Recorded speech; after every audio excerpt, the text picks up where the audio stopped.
End of the Dalton gang. You are there.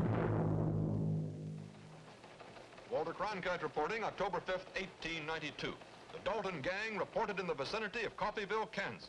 Word has just been received that the most hunted men in the West, the notorious desperados whose trails of lawlessness have eluded scores of posses from California to Kansas, are now at this moment somewhere in the vicinity of Coffeyville, the former hometown of the Dalton brothers. The report is considered to be reliable.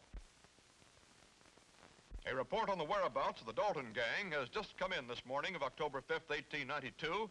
More than $40,000, an unprecedented reward, is being offered for the arrest and conviction of Bob, Grat, and Emmett Dalton, former Deputy United States Marshals who suddenly turned renegade 3 years ago, collected a gang of ruthless desperados, and began a siege of train robbery and terror in California, the Indian Territory, and the border states, unduplicated in the history of the West. We take you now to Coffeyville, Kansas. All things are as they were then, except you are there. This is Todd Hunter. We're in Coffeyville, Kansas, 8 o'clock in the morning. As you can see, this little town is just getting started for the day's business. This is Isham Brothers Hardware Store in the heart of Coffeyville, hometown of the notorious Daltons, Bob, Grat, and Emmett. Mr. Frank Benson, the man who gave out this morning's news story about the Daltons being somewhere in this area, has promised to meet us in this store shortly to give us complete details of the story.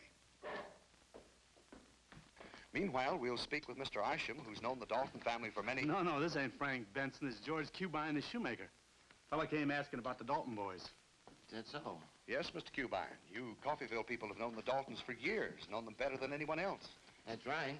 Here, eggs, Ash. Oh, thanks, George. Well, we want to find out what you people are thinking and feeling about the report the Dalton gang is in this vicinity again. I'll tell you how I feel about it if you want. We'd certainly appreciate hearing your reaction. We're not an outlaw town.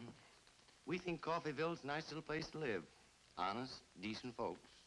We don't like to think much about the Daltons, except maybe Frank. He was a deputy marshal, killed in the line of duty. Buried right out here at the cemetery, along with old man Lewis Dalton.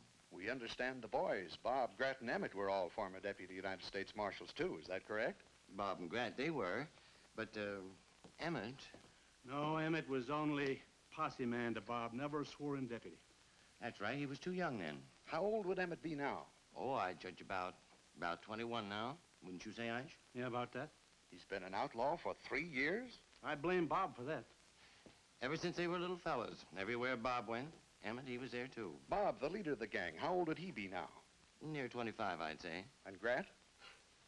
How old's Grat, Ash? Oh, 28 or thereabouts. Before I forget it, Ash, weigh me out a quarter pound of 3